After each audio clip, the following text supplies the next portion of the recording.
Good morning, everybody. This is Martin John, and I am here a little early, a little 10 minutes early, because I might have to leave 10 minutes early. On Thursdays, you guys may know I have a call that comes in just before 7 o'clock, so I just try and get a full hour in with you guys, so I start a little early. Hope you guys are doing well. Good morning. And yeah, this is Tao of the Day. On this program, we look at the Tao Te Ching. The Tao Te Ching is an ancient text, so if you don't know anything about the Tao, it was written around the same time as the Old Testament. It is a philosophical text. You may have heard of Taoism, which is a religion, and does have its roots in the Tao Te Ching. However, it talks about gods and all these other things, and the Tao Te Ching doesn't do any of that. I look at the Tao Te Ching as a philosophical text of how to live a more reasonable life. And that's really it. That's all it's trying to do, is give us a basis of living a life a little more reasonably. What I mean by living a reasonable life is we don't ask other things to change. We don't label other things. We allow them to be what they are.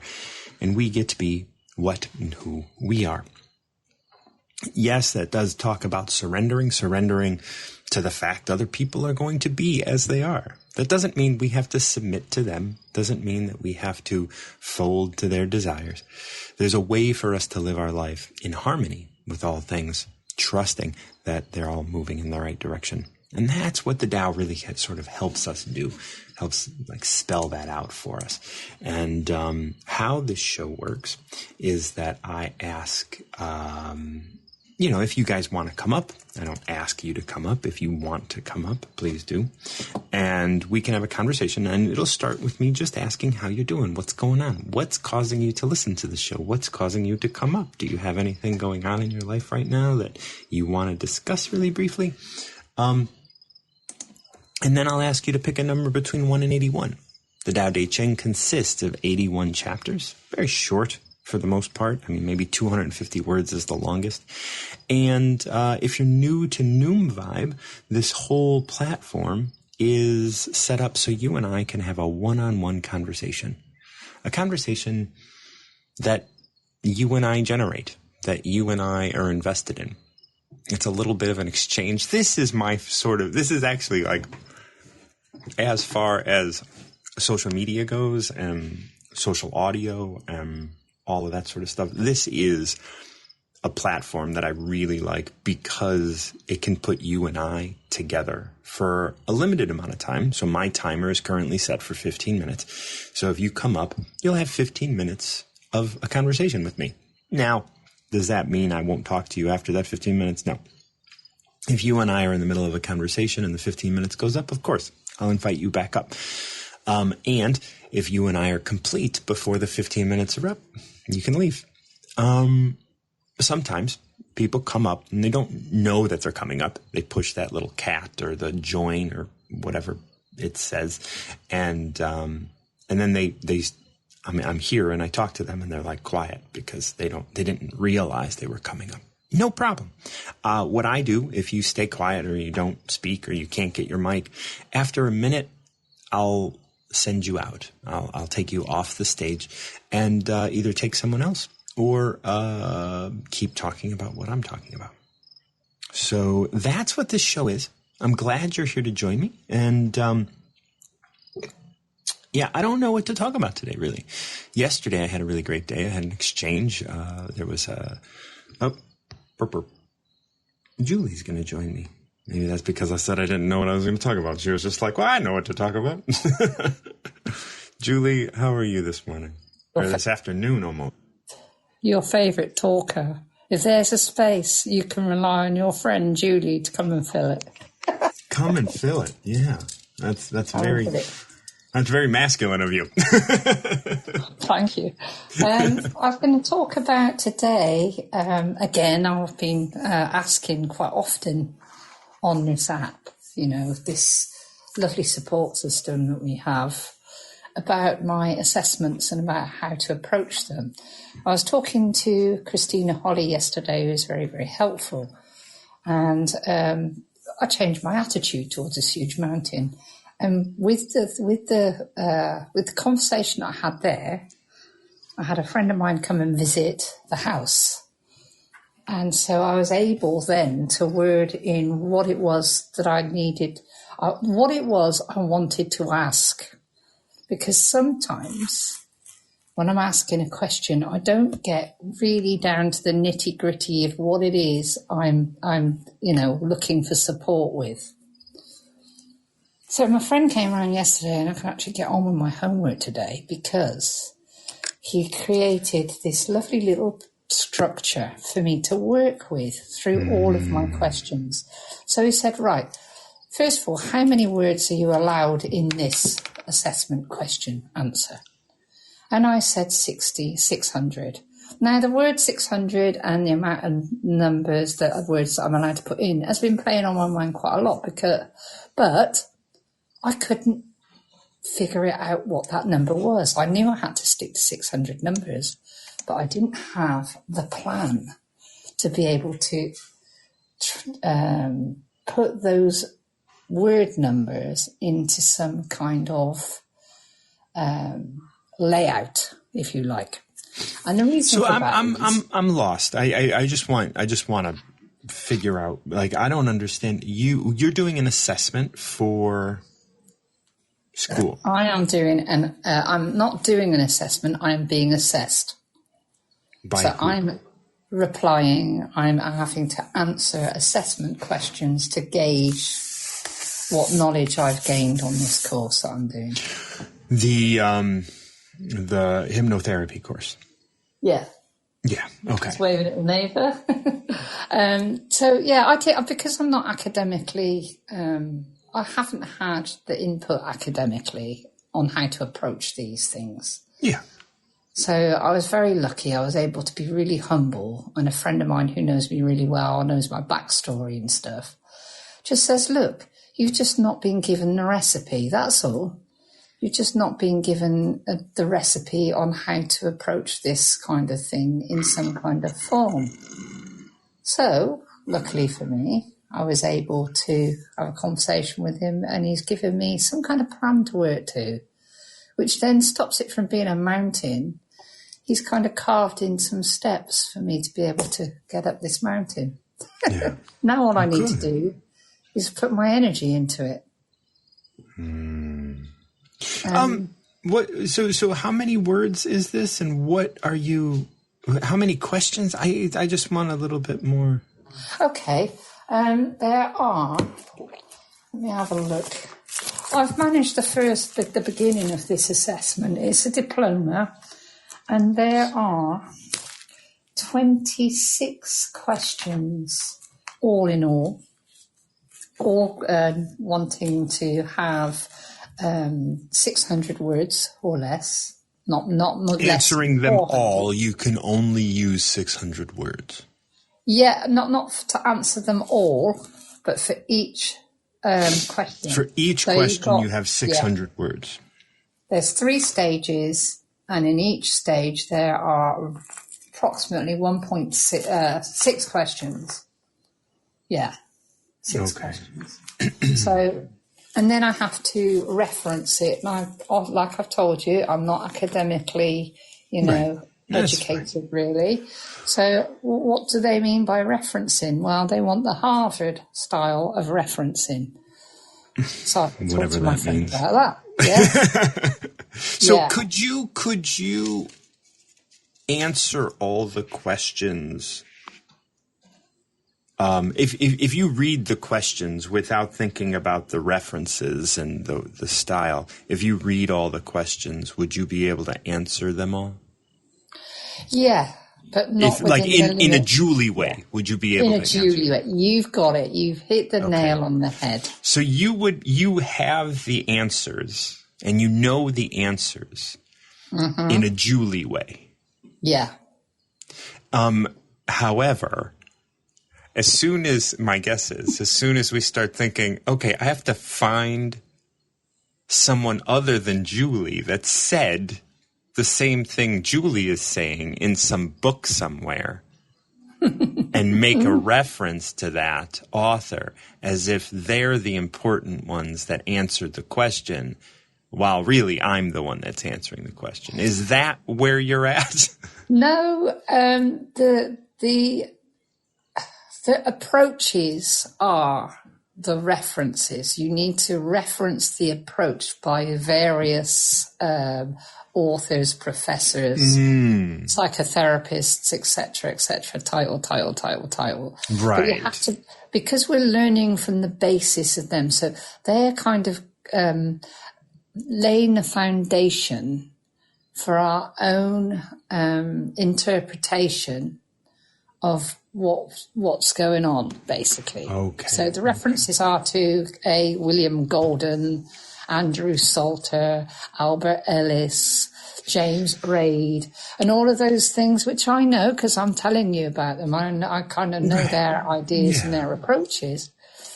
So I have to reference them, and then once I've referenced them, I can say what their approach was and what that means to me. In terms of how the will I use it? Right. Yeah. Okay. So it looks like you're well on your way. Yeah. In my mind, if I had to solve this, what I would do is I would just list all the names of the people and their approaches. Yes. And then I would just have them in front of me. And then I would just answer all the questions for myself. Yes. And then I would, it would kind of be like I'd have all the names on one side and all the questions on the other with the answers. And then I would just draw a line between them saying, oh, this and this match question 1. This matches question 2. This and this match question 3. That way I can then tweak my answer. But this is just if it was me, because I don't work academically and I have to work visually.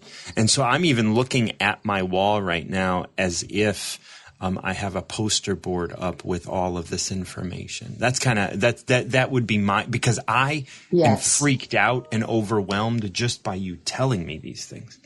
Because it's oh my God, because I'm not that way.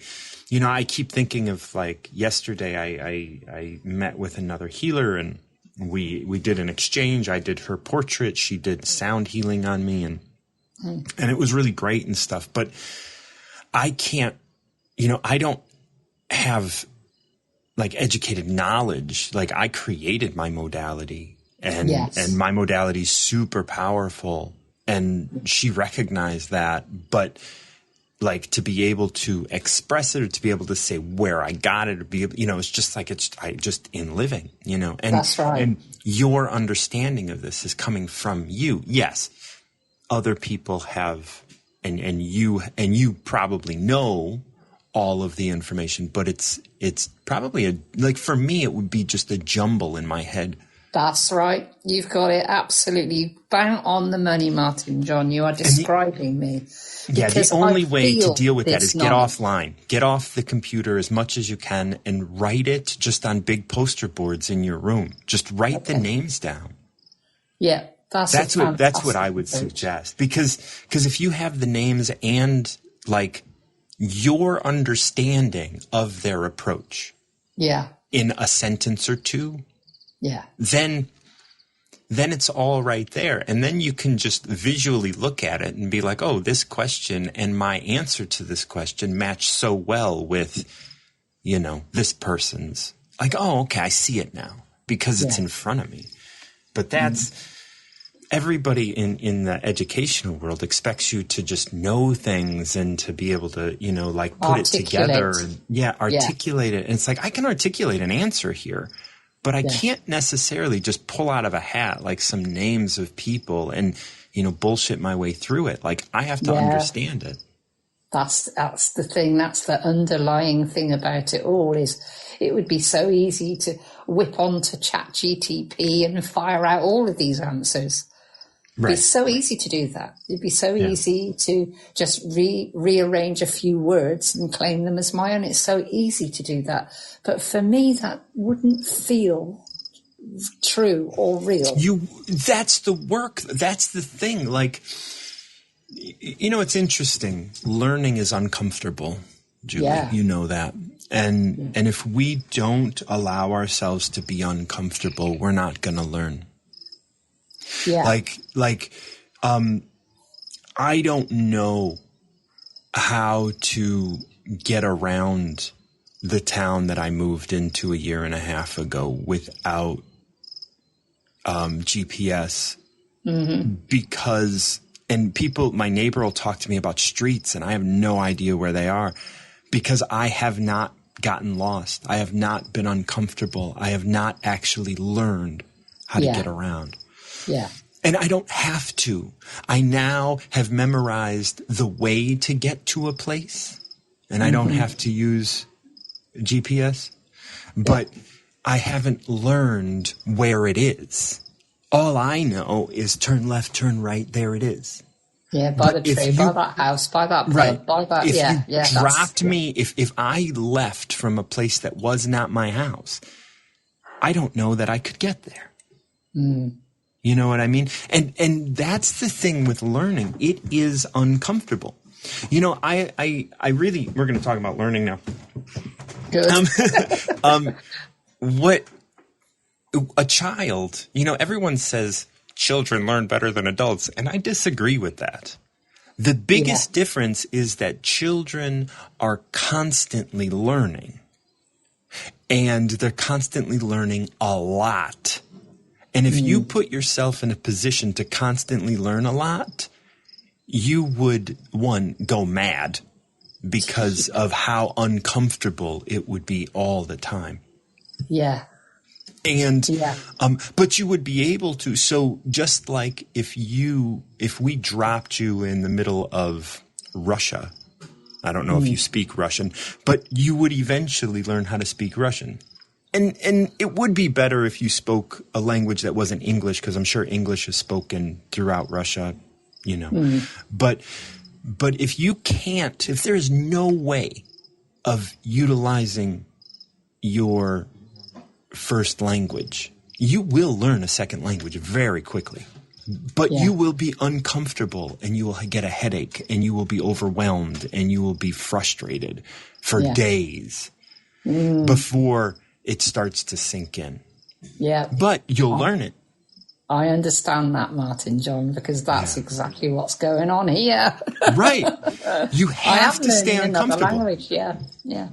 And everywhere in our world of, you know, ChatGPT and other things like that, we have these ways out. We have a way out. Like, everyone is looking at, well, what's the problem? The problem is you're uncomfortable. Let's comfort you. And that's the problem. The problem is that people want to be comfortable.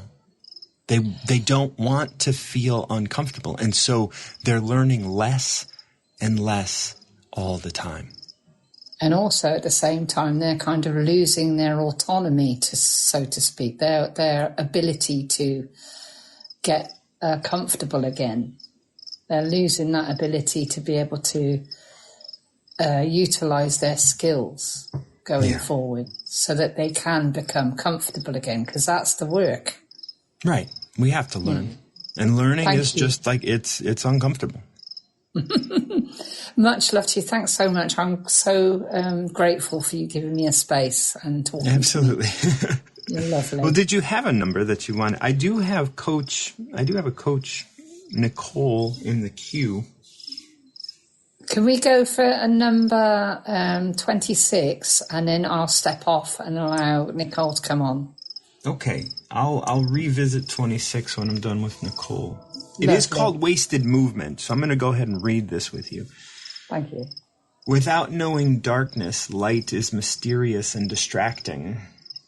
Without stillness, all movement is wasted. This is why the master travels and never leaves home. No matter how amazing the manifestation, she knows there is nothing that she is not. Why should she seek to be influenced or entertained? If you let yourself be entertained, you lose touch with your root. If you let yourself be influenced, you lose touch with who you are. Interesting. I'm going to open up this, and that was 26. Wasted movement. Yeah, that's right. Wasted movement, just as a title, I just want to focus on that with you for a second, Julie, just because there's this idea of like, be still. Be still and figure out like when we get overwhelmed and we do something, that can be wasted movement. We can move somewhere, but it gets wasted. It's like, be still and let everything have value. Coach Nicole, how are you? I'm loving this conversation, being an educator. I'm sitting here clapping and going, yes, yes, yes. Yeah, learning is so difficult. And when we make it easy on ourselves, we just don't end up learning sometimes. It is. I'm listening to you guys grapple over, this writing component that she has to do. And it is just, it's very difficult. It's very difficult when you have to, especially if you are a visual learner or a hands-on learner and having to take that information and put it into words. And it's like, can't you just give me a picture? Can I just draw a picture of it? Right. I can draw a picture of what I'm thinking, of what I want to say, better than I can write with what I want to say. Yeah. Or I could just, even like with Julia myself, like it's so much easier to just talk it out than write it out and understand. Like, and so much, words, it's interesting because we've organized words, but they're really abstract. Words are an abstract thing because what words are trying to do is encompass something that is whether it's a feeling or an understanding or it's something bigger than just a word, It's trying to encompass an idea, an abstract, something that's so abstract you're trying to put it into some kind of word. Right. You're trying to contain it into something. It's like, if I say, oh, I'm feeling sad. Now, the amount that word sad is trying to hold within it for every individual that speaks English and uses this word is like, it's just, there's no way that word can be anything other than a poor representation for what sad is. And happy. Same thing. And happy. Especially when it comes to emotions, I guess, because we all have those. But I say even the word the, because the puts some emphasis on something, Yes, and it does. So. Wow. You guys are speaking my language, so I love it. And I truly understand, truly yours. I do understand about having to write and then in our professional life, make sure that it's not someone else's and reference someone else for our ideas that possibly could be our own ideas. Right. And that's something that frustrates me because, so much of what I've done as an artist and as someone who's always just trying to, piece those, it's like I didn't get this from anywhere. That doesn't mean that it didn't exist before me, but I didn't, because I'm not a reader. I don't like and enjoy, I don't really go out and search reading. And so because of that, I'm not referencing things. I'm not trying to say that it's mine, but I'm not saying, I'm not going out and saying, I read Freud and then I am interpreting Freud through my work, right? Like, I didn't read Freud. I do understand what he's accomplished because he is just pop culture, right, for psychotherapy and whatnot. So I understand that he's done things, but when I first started engaging this, it wasn't because of Freud. It's because there was truth behind what Freud did, and I'd stumbled upon that. Well, it's funny because I have younger minds. So in class, when a student says something and another student says, hey, he took my idea. And I said, no one takes ideas. I said, great minds think alike. Great minds think alike. So it's amazing. I love that. I love that in this conversation, right? Great minds think alike because, and we talk about Tao here, right? So, and when everybody is connected and you say great minds think alike, and this is what I talk about when I talk about, we all have a subjective experience in our lives that leads us to the objective truth. Right? And that objective truth could very well be that a likeness, right? You've arrived at this through your own experience, through your own subjective experience. However, that which everyone will arrive at is truth. Yes. And that truth is, you're going to express that truth with your own words, with your own subjective experience.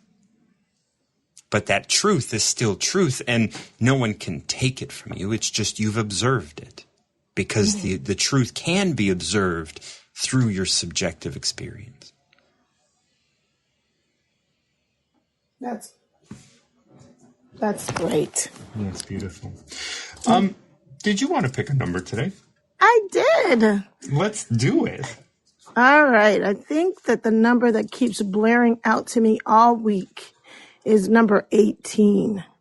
I see it everywhere. Yeah. Well, let's find 18. Out of touch with Tao.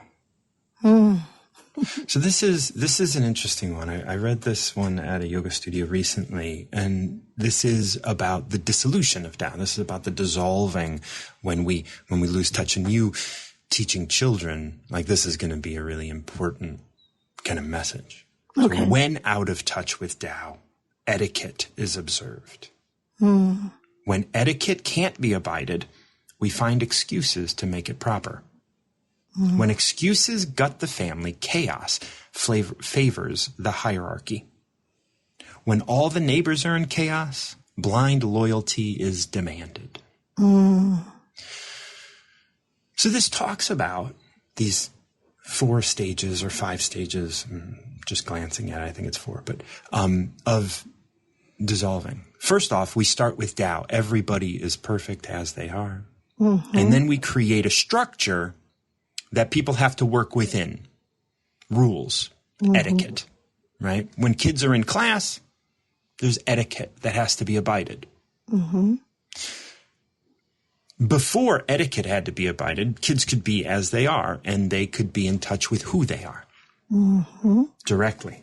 But we built structures in society millennia ago. This isn't the fault of our current school system. This goes back millennia. This goes back to when this is the Romans. Yes. You had to be a certain way in order to work within the society that we're building. And that's etiquette. That's where we start to get people to not trust themselves. We tell children, no, don't do that, because that's not what quote unquote normal people do. You're not easy for me to watch, whether I'm your parent, right? And this is why I talk about living under the influence of your parents. You give up little bits of yourself. When etiquette can't be abided, we find excuses to make it proper. Do you know what that references? I do. For yourself? Yeah. Yes. I mean, being a teacher in a classroom, yes, I do. Right. When someone can't abide the etiquette, there's an excuse, whether that be a diagnosis or whether that be I have to use the bathroom, or I can't sit still, or I can't, whatever it is. Right? We find excuses to make it proper. Even though they have been proper the whole time, they are following Tao. They are truly who they are, but they can't abide the etiquette. And so we have to figure out a way to make it okay. And so we find excuses to make it proper. Mm-hmm. When excuses gut the family, chaos favors the hierarchy. Mm. And the hierarchy is, like whether it's government or the principal and, and then you may have seen principals expel students because they've been gutted, right? They have hurt other people because they can't abide the etiquette and because they are so far out of touch with themselves. And this happens in the home, and then the can keeps getting kicked down the road. When all the neighbors are in chaos, blind loyalty is demanded. That's true. Right? And that's when it comes down to tribalism. That's when it comes down to you against me, us against them. And you have got to, you don't question my authority, right? Because if you question my authority, this is going to get worse. Mm-hmm. And then fear and all of the other things start to come into place. And I mean, we look at Julie, and she's overwhelmed, not with learning, but with executing what it is she's learned. And that's the wrong place to be overwhelmed. But, I mean, she's going to get through it, and she's going to get her degree or whatever, and it's all going to be good. But that's a tough balancing act.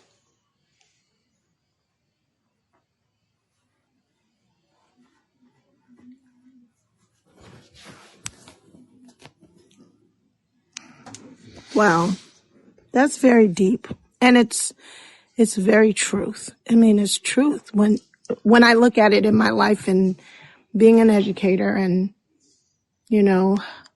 allowing kids to be themselves, which is something I advocate a lot about, and having the hierarchies that try to govern what happens within the classroom where kids can't be themselves. Right. And that's the biggest struggle. It's like, I want you to be unique. I want you to be yourself. I want you to find your voice. And then having someone come in and say, your classroom is you're not doing what you're not following this, you're not doing that. And that's the frustrating part right there, because it's like, I want these kids to be themselves and to find themselves and who they are, and put aside the pressures of what their parents are beliefs, or what their church beliefs are, or what, let them navigate and figure this out. I'm just here for the ride. Right. And you have millennia of history working against you. Yes. And you have a whole society that says every child should be taught in this way. But we already know that only a small percentage of children learn in that way. Yes. Yes, some can learn in that way, but it's still not ideal. You'll have a lot of like B and C students that can learn in that way, but they're not the A students. They're not the ones that excel at learning in this way. And because they're good enough, we don't look for new ways to teach. We don't look for new ways of educating because, well, this is good enough. And you're a C student. There's nothing wrong with that. Don't tell me there's nothing wrong with that. I'm not excelling. This is not my way of doing things. And when I find myself in an institution that only does things in one way, you're not going to bend to my needs. I'm not good enough for this. And yet it's good enough for you. and I don't get to be me. And the whole system is set up to get me to be something that I'm not. To get me to concede myself for the system. Because the system this is where, when excuses gut the family, chaos favors the hierarchy. Yes, these kids have to give in to the hierarchy so that they can get a grade and get the pat on the head by the end of the day. And I tell the kids it's called conforming, which is sucky. That's right. It's sucky. It's the worst. You just dropped out. If you do have a moment, you can come up and we can finish. But yes, I'm glad that we were able to really kind of dive into this one. And I'm glad that you get it, because sometimes it's hard because people are like, well, what's, all of these things. But yes, it is definitely. And it's so funny. I just kept going, why am I getting 18? I'm seeing, and I pinpointed, I see it a lot in the classroom. I see 18 on the clock. I see 18 on my computer clock. I see 18 everywhere. And it's like, wait, what's going on here? Why am I keep seeing all this number 18? And this explains it. And I thank you so much. I'll send this text to you in a chat here on Noom Vibe so that you'll have it. Awesome. And then you can look it over throughout your day or week or whatever. Okay. I appreciate it. Absolutely. Thank you so much for joining me. No problem. Thank you. Absolutely. Okay. Thank you guys so much, Julie and Coach Nicole. 26 and 18. I'm going to go back to 26 because we didn't really look at that very closely. And I wasn't happy with the way I read it. For whatever reason, I just kind of missed a big point in the middle of it. So wasted movement, number 26. This is what Julie read before Coach Nicole came up and we talked about education. Number 18, out of touch with Tao. It's entitled Wasted Movement. And there's and this is what I didn't like that I read, is that I really kind of skipped over the all movement is wasted part because I was expecting something else. I was expecting, it was a different verse that I thought this was. That's why I looked in my book and I looked on my document and I looked online. I was like, no, it's right. Without knowing darkness, light is mysterious and distracting. Okay. For those of you who know, a number of years ago, I went on a dark retreat. I spent, it was 5 days, 6 nights, or 6 days, 7 nights in absolute black darkness.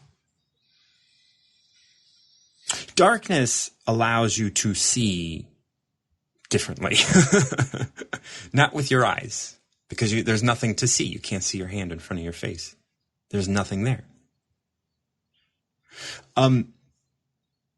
Light is the manifestation. Light is everything that you see.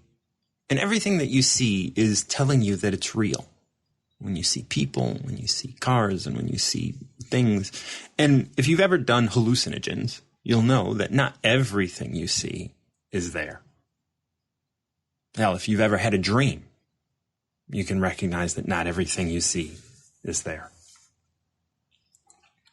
So light is mysterious and distracting, meaning that it can be exciting and it could be what's behind the quarter and light is the manifestation and it's distracting. It tells us this is real. And yet we know if we're quiet that it's not real. What's real is what's going on inside me. What's real is, what I'm connected to deeply. Without knowing stillness, all movement is wasted. Without knowing that darkness, all movement is wasted. Without knowing that which is within you, all of this manifestation is just that. It's just manifestation. It doesn't have value. It's just a representation, just like we were talking earlier about words. Coach Nicole and I were talking about words being abstractions of a thing. The manifestation and what you're experiencing in your life and what you're attracting and all that kind of stuff, that's just an abstraction of what you're actually feeling. Maybe what you're feeling is an abstraction of this organized world in the manifestation. Maybe that's how it should be expressed. But either way, this is why the master travels and never leaves home. Whether it's traveling in your mind or traveling in your body, where is home? Home is within you. The master travels and never leaves home. You go outside and you're still you.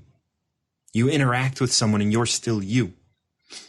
Imagine you didn't have to put on a mask for anybody, be anything for anybody. You didn't have to prove anything to anybody, and you can always just be you. Would you be the you that you are today?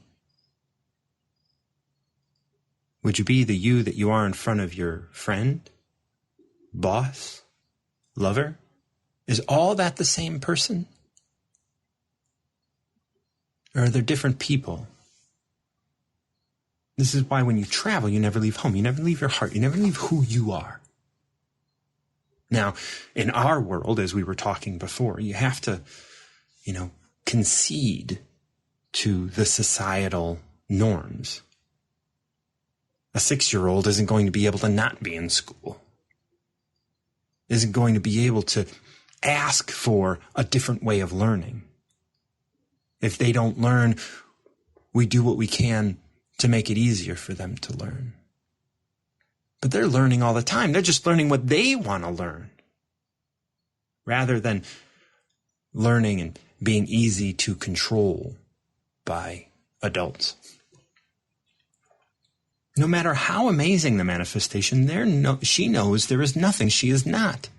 No matter how amazing this world outside of us is, there is nothing she is not. So she is embracing and she is able to be all that she is.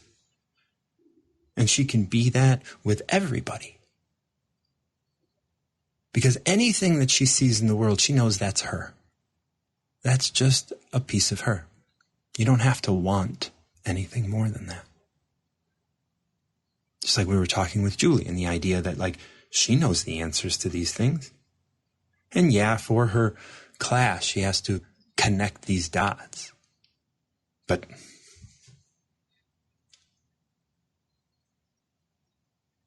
that can't be connected in the same way by everybody.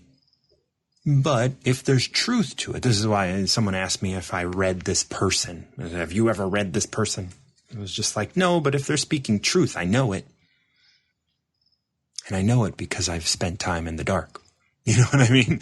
I've spent time with myself without my identity. Without me having to be something I'm not. Why should anyone seek to be influenced or entertained?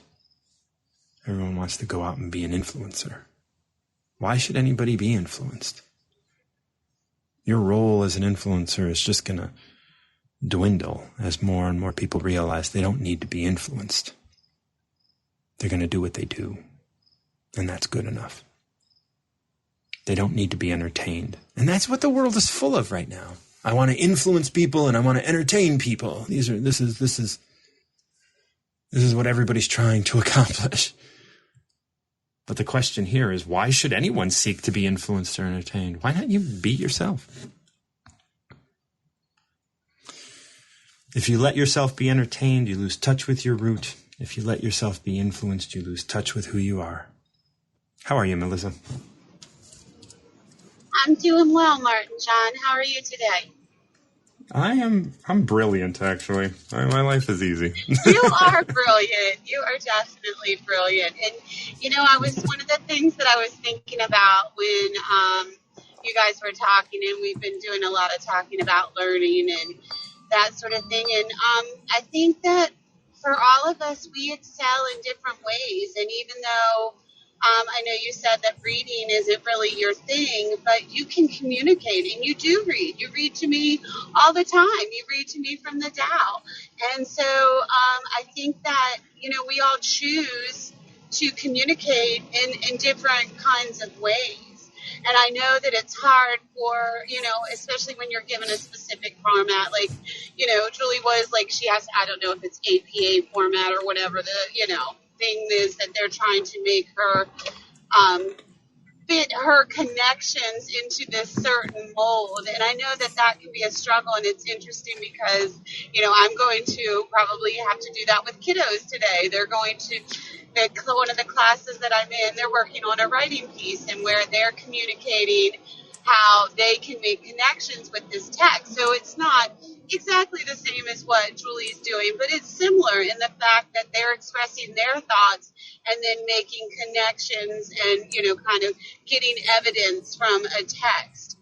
So I don't know, for me, and I think it's just because it's a world that I love. I love the world of reading, and I love the world of words, and I love to communicate and express.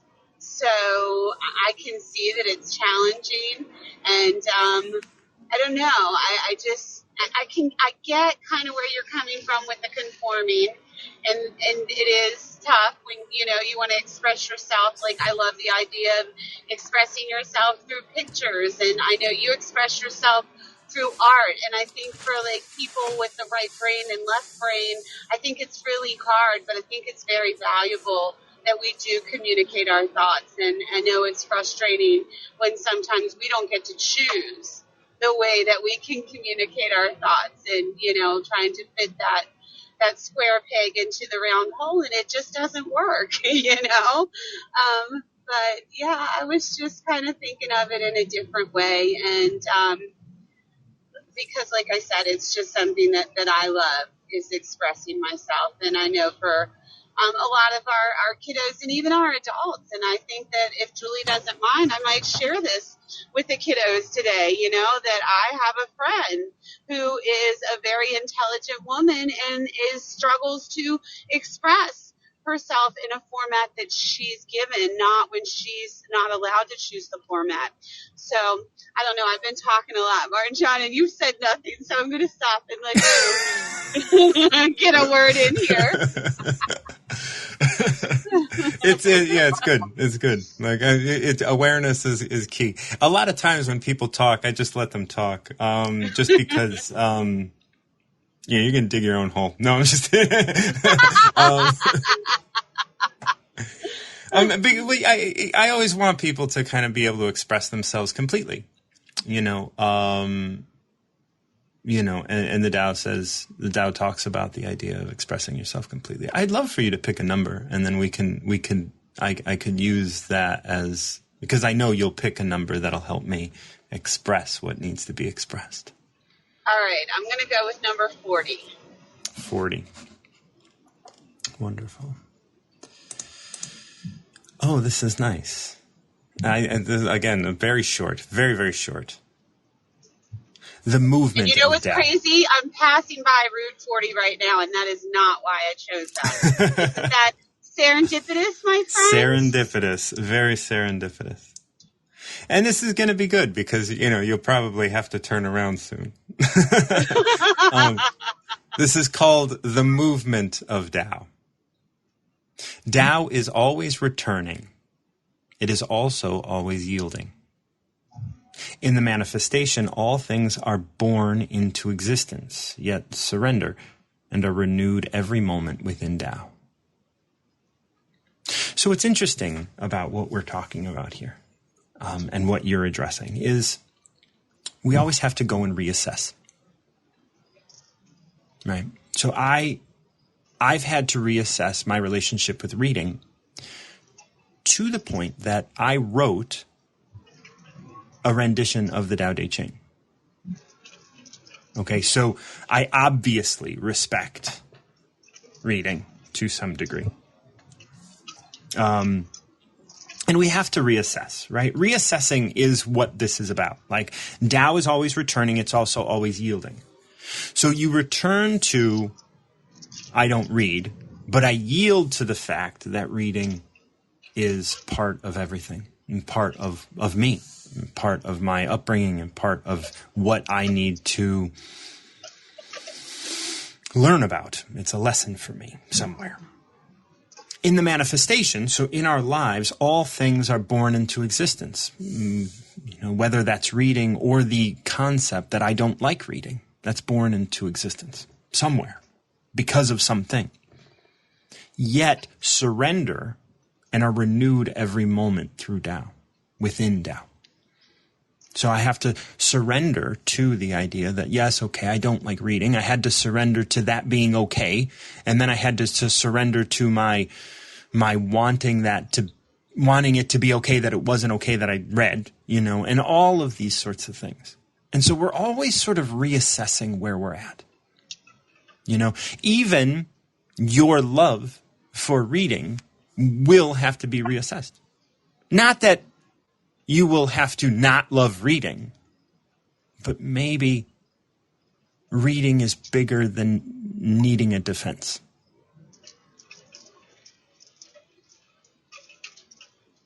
Does that make sense?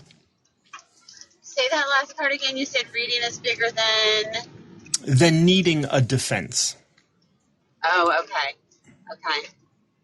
Right? You're really... Go on. Go ahead. I didn't cut you off. Go ahead. No, please. There's just, when I think of reading, and I think I've shared this with you before, reading for me was always, it's like a safety blanket for me. Like the words, I can let them wash over me, and it makes me feel safe. I can get lost in the words, and maybe that's what it is, that I can let myself, not be me and get lost in the story. And that, because words are so familiar for me and I utilize them often and regular, I think that, I guess that I have this ideal that everybody should, and be able to enjoy reading and find it, and I know that we all have different strengths and gifts. So, but I guess it's a challenge for me to not be able to share that love because, people love different things. And, I just have to, and I guess because I'm thinking from the educational standpoint where I want these kids to be successful and I want them to love reading. I want you to love reading. I want Julie to love reading. I wish I could make the whole world love reading, but I know that's crazy and there's no way I can make anybody do anything. But, so I don't know, maybe I'm just expressing my cray-cray a little today. So this could, this is where we can run into big, worldwide issues. And we have, right? We have one way of teaching people, and that is we start by getting them to read, and then we force them into a society that reads. And we don't try to communicate with them. We try to force them to read so that they can be communicated with. So there's a big difference there. We have, I notice this as someone who doesn't like reading, right? I notice everywhere I go from, and McDonald's is now catering to more illiterate by just having pictures, right? But their interest is that everybody eats McDonald's, just like you have interest in everybody reading. Right. Right. So this is when we start talking about, closing people off to other options. We don't have another option other than reading. And why should we? We've put all of our eggs in one basket. Right now, because we put all of our eggs in one basket, you are on the right side of society because you want everybody to read.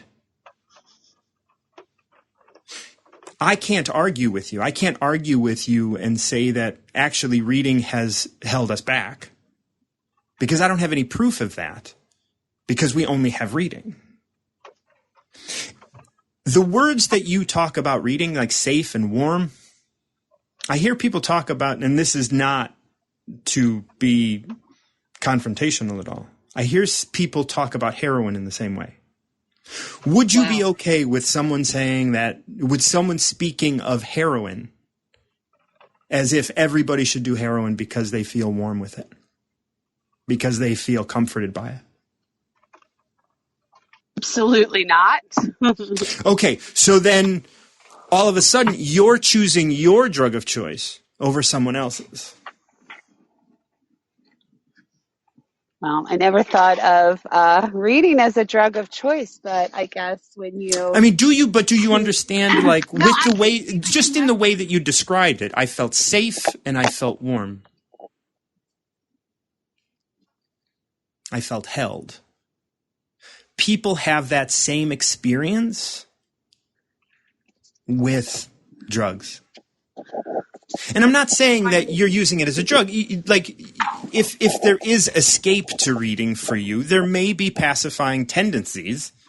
I'm not saying that it's a drug and it's keeping you from living and all of these other things that drugs are, you know. But if we look at all things as equal, you know, and reading is beautiful. And I want you to recognize that, like, I wrote a rendition of the Tao. Like, I love, like, there is something about words that I have a deep respect for. However, if you put a book in front of me, I am not going to want to read it.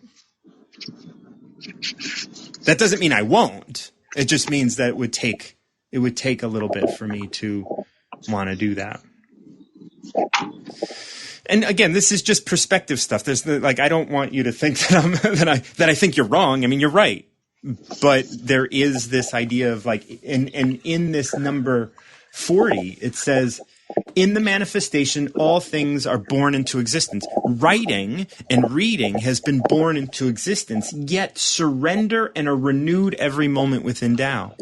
It will have to surrender. Like, the idea here in this number 40 is that reading will have to surrender and be renewed.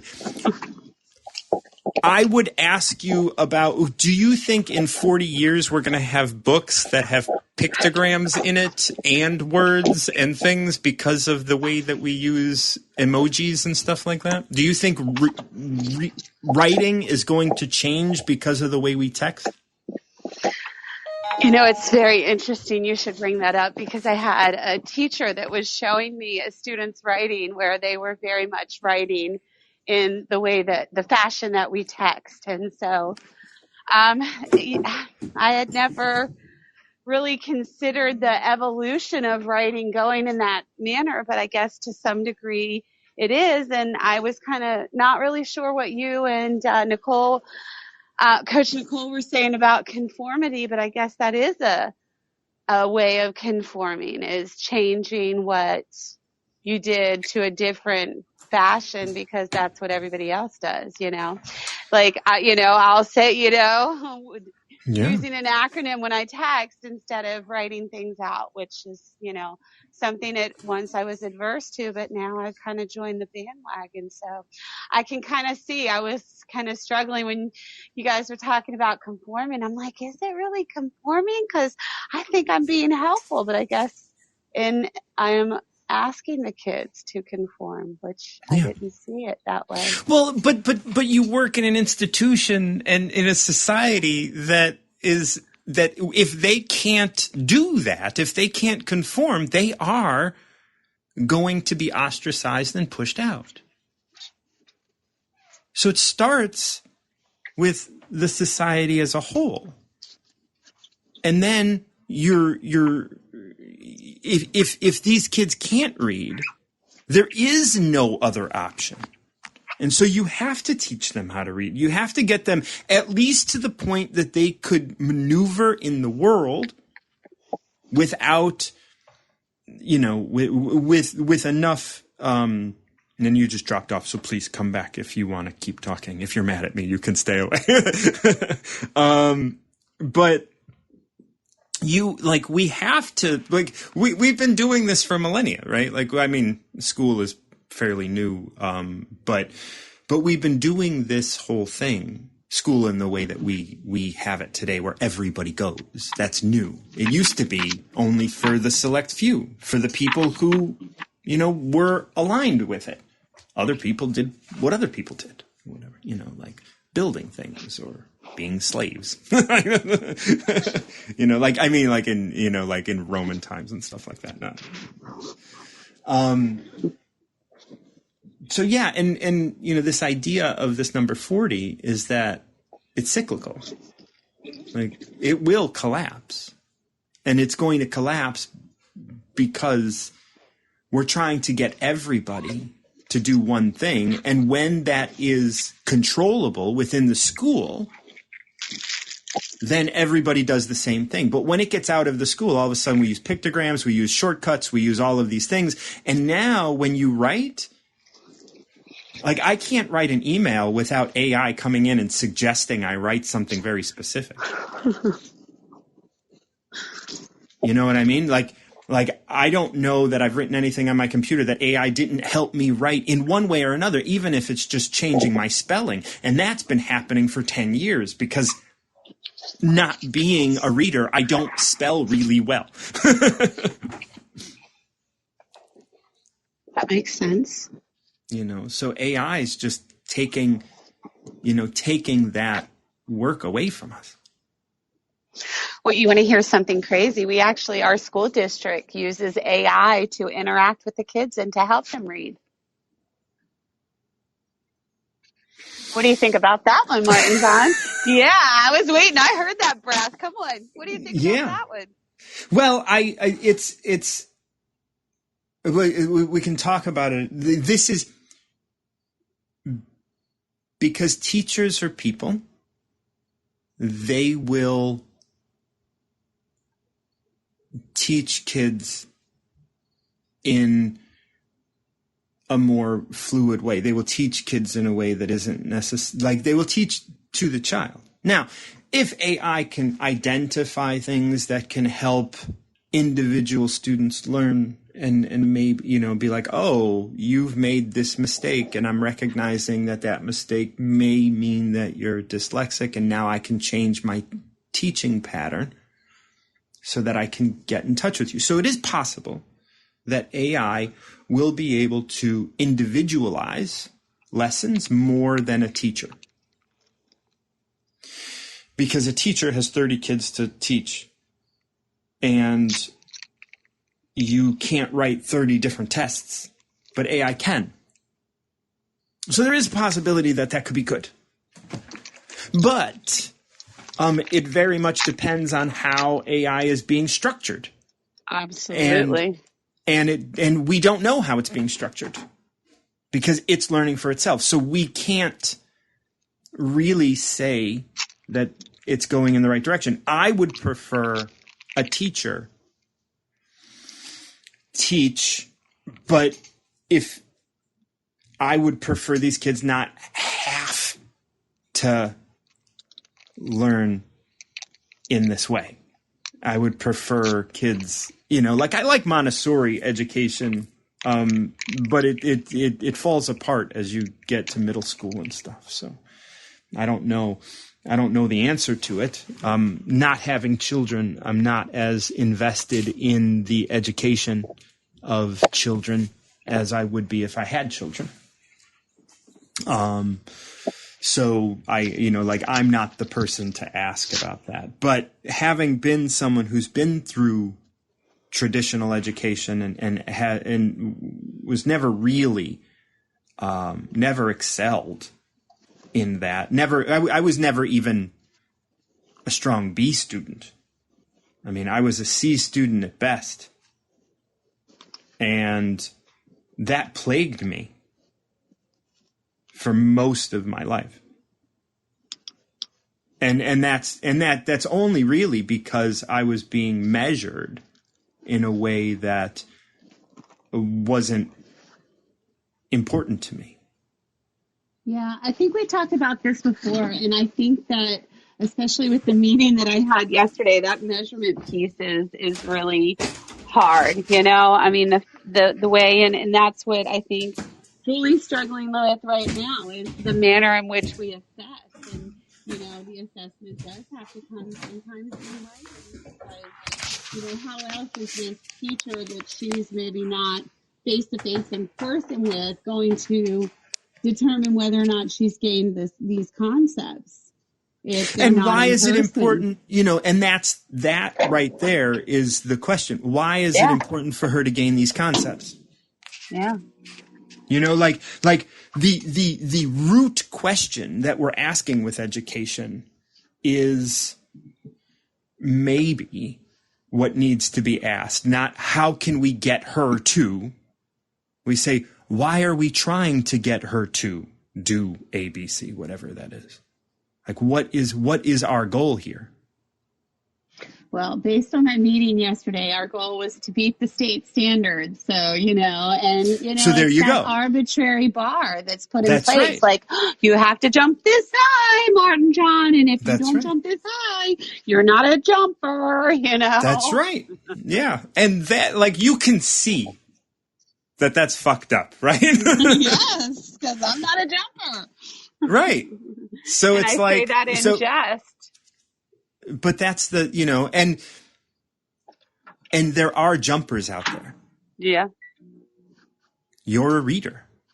And you've probably heard me talk about 12%. Like, I think 12% of people are like, there's 12% of us that are love reading. The person that's living with me right now, my roommate, is a friend of mine. She reads every day. She reads multiple books, like maybe a week. Good for her. And yeah, it would drive me nuts if I had to do that. If I had to do that. You say good for her. I'm like, what? I couldn't imagine anything more torturous than that. And she, like last night she was like, yeah, I'm tired. I'm going to go lay down and read. I was just like, whoa, oh God, I can't imagine wanting to relax with a book. Makes no sense to me. There's nothing less relaxing for me. Martin John. and when like I've carried now on the flip side, as this 40 is talking about, it's always returning, it's always renewing, right? Like what I'm looking at, like I also carry a book with me everywhere I go. Now that's the Tao Te Ching. And the Tao Te Ching has these 81 short texts. And I can read 250 words in a sitting. I know that might not sound like much. But the amount of energy that I put into reading that and into understanding what it says. Imagine if I had to do that with a paragraph in a book. If I took it apart the way I take apart the Tao. That's torturous for me.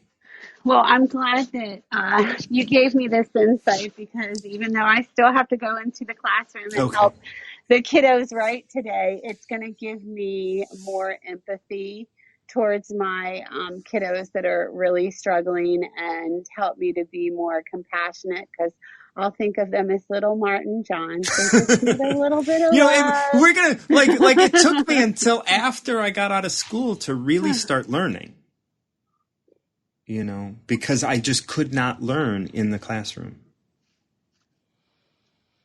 Yeah, well, I and for me, it's hard, just like I was telling someone yesterday, it's hard for me to think that there's not an answer. Like, I'm thinking of my mom right now, and with the doctors, there not being an answer. Like, I always think there is an answer, just like I think that everybody can learn. And it, like what we were talking about with the jumper, I might not be able to learn like how to do the high jump, but I can definitely learn how to be a linguistic wordsmith. So I just think and I'm going to get philosophical for just a minute. Mm-hmm. There is a theory that we have like different intelligences, and I very much agree with that. Like, I think that you have a lot of artistic, there's different, bodily kinesthetic. I don't have spatial, but I do have linguistic and verbal. So I think that, people have musical. Like, I mean, look at, I'm not a Swiftie, but look at Taylor Swift. She's definitely got some musical intelligence.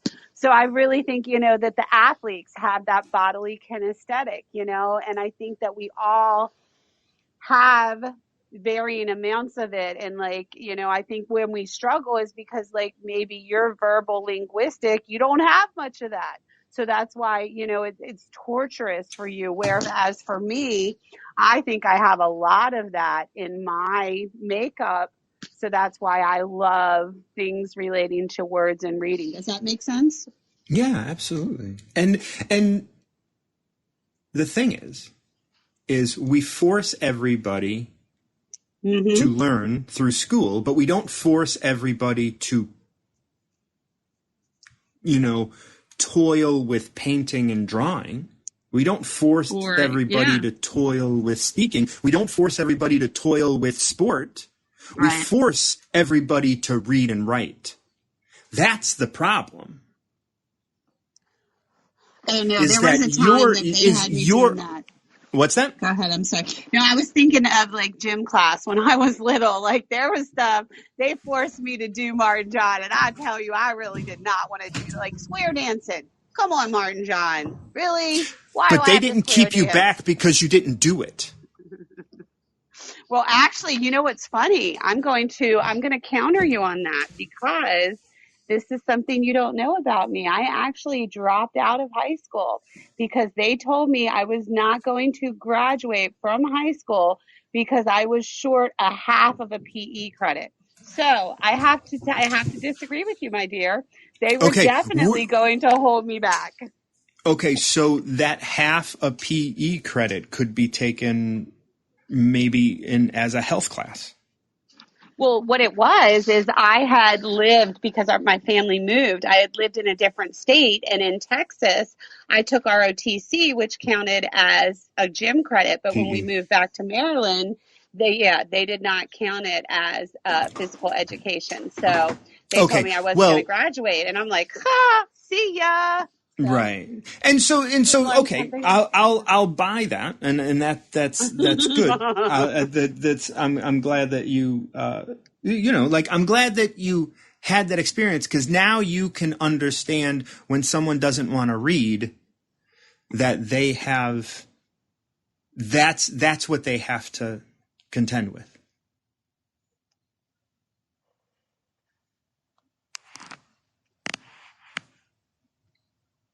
Are you there?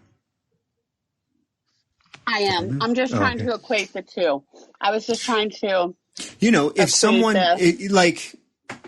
it's just, it wasn't that you didn't take the class; it just wasn't accepted.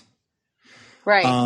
But then there are people who, do really poorly in history and writing, and because all of these courses, all like your history classes, even your math classes, and your, all of these classes require writing.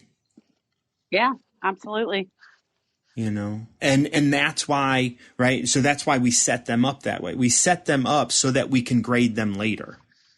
So we teach them this reading and writing. I'm not trying, this isn't a debate about reading and writing. This is just, but it is, and I'm not trying to say that, but when it comes to education, because of the experience that I had, I am passionate about it. And I'm passionate about giving people options, but we're not looking for options, is really because we have reading and writing. Actually, I kind of was. I kind of wanted to kind of understand what you guys were discussing, because I don't want to force the kids into conforming, but because of my job, I kind of have to. Right.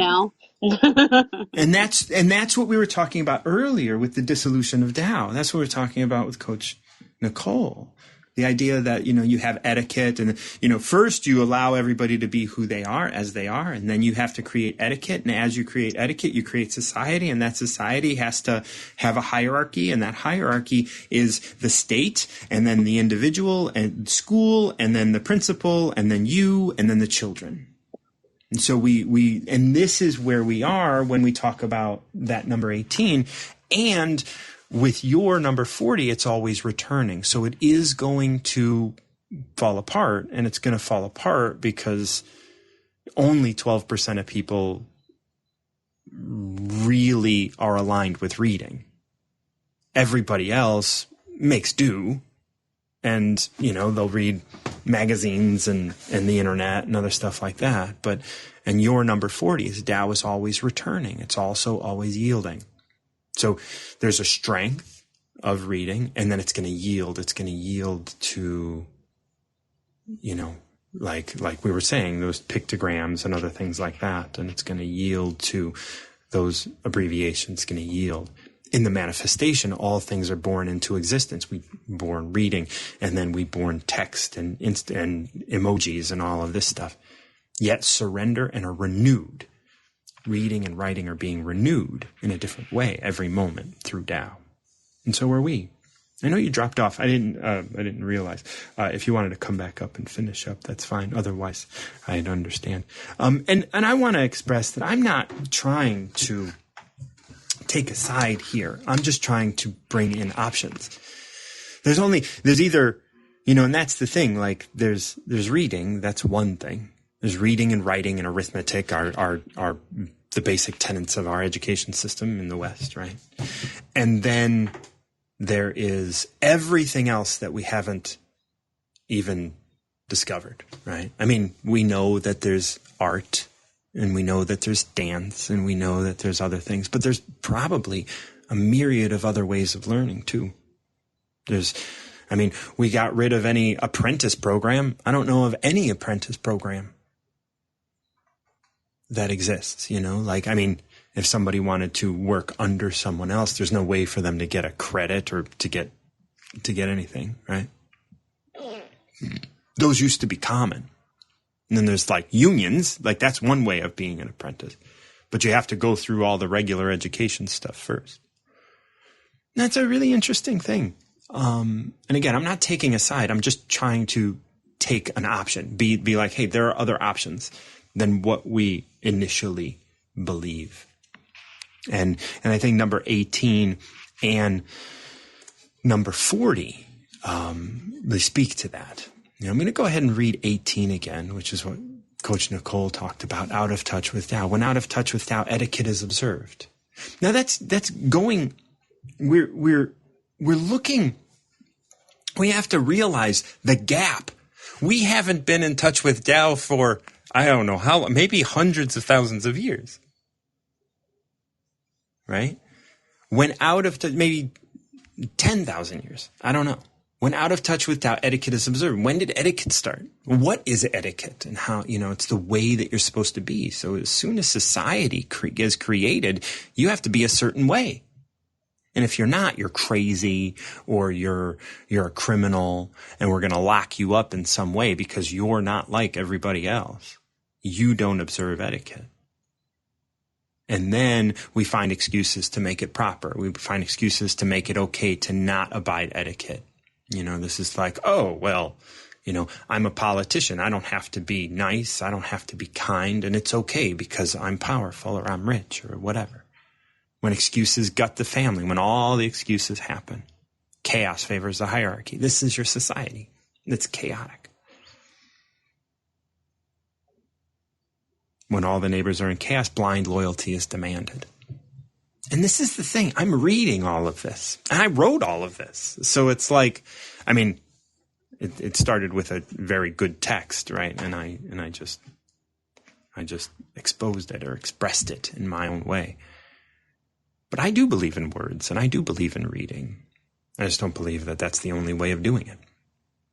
I really appreciate you, Melissa. And I really appreciate teachers, Coach Nicole, Melissa. There are other teachers on here too. I love that you guys are out there, and I love that you're listening to me also because I care so much for those kids, those kids that were like me, that didn't there are those kids that are well aligned. I bet each one of you that are a teacher can spot the 12% of the kids in your class that are geared and made for this. This is where they belong. And you can look and you can say, well, they do well, but they don't belong here for everybody else. And just thinking about that is going to change things because it's going to start the wheels turning. Because you're connected to everything else. You're connected to me and you're connected to everyone else. And as you start thinking about where these other kids belong and what sort of environment these kids that aren't perfectly aligned with education the way it is, when you start just pondering it, it's going to go out into the ether. Other people are going to pick up on it as well. And you're going to start moving a cog. And you're going to start moving the engines of change. And Tao will inspire others to think about it in the same way. And that will ultimately be what changes everything. That will ultimately be how we create new options for kids to learn. And maybe we'll create new options of ways to communicate. So not everybody has to learn to read.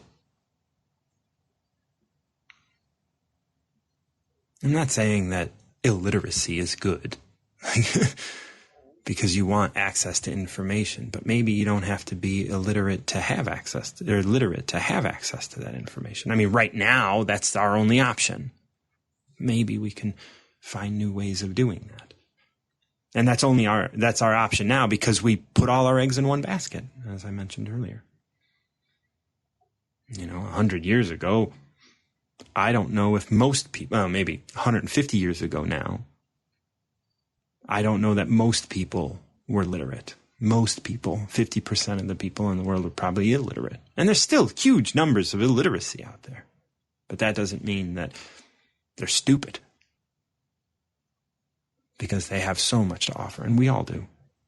Some of us have that to offer in the classroom. Some of it have to offer it to us in physical ways, in like understanding mechanics, understanding movement, understanding other things in other ways. I want to read number 40 again and revisit this now. Tao is always returning. It is also always yielding. In the manifestation, all things are born into existence, yet surrender and are renewed every moment by Tao. That's the thing. Surrender and renewed. All things are born into existence, yet surrender and are renewed every moment. You are new every moment. Even after this conversation, reading, education is now different. It has been renewed because every moment it is being renewed.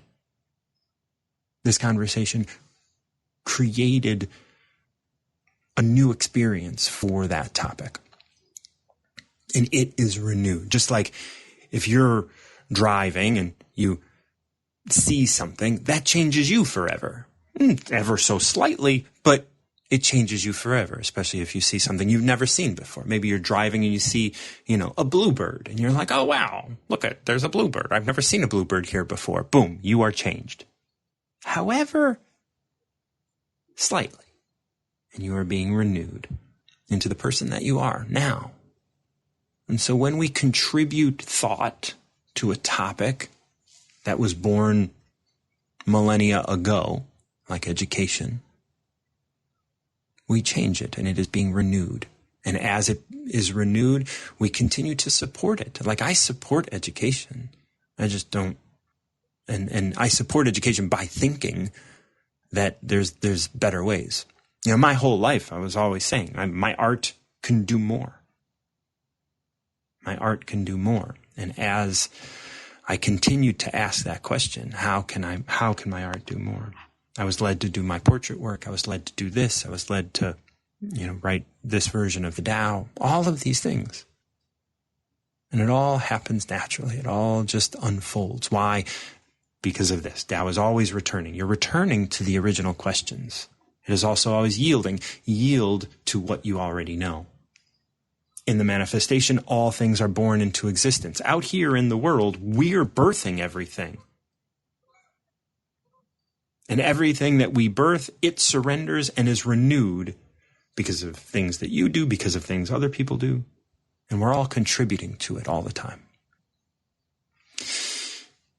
I don't know if we went off topic today, but it was a beautiful conversation. I really appreciate Julie for coming up and talking about 26 with me, Coach Nicole, 18, and Melissa. It's always such a pleasure to talk with you, and I love that we have these conversations. And I really appreciate you going over 40 with me and talking about education and you being a teacher. And it seems like this was the education episode. But I appreciate you all being with me. I'm Martin John. I do have a workshop coming up for my Tao. It's going to be a Tao workshop. You can find the link either on my website or in my link tree. You can get those links in my profile here on Noom Vibe. I appreciate you guys being patient with me as I continue to explore Tao and myself and all of these things. You guys are wonderful, and you keep me on my toes as well. And I'm appreciative of all that you contribute. All right. Well, that's it for today. Until next time. Keep recovering yourself.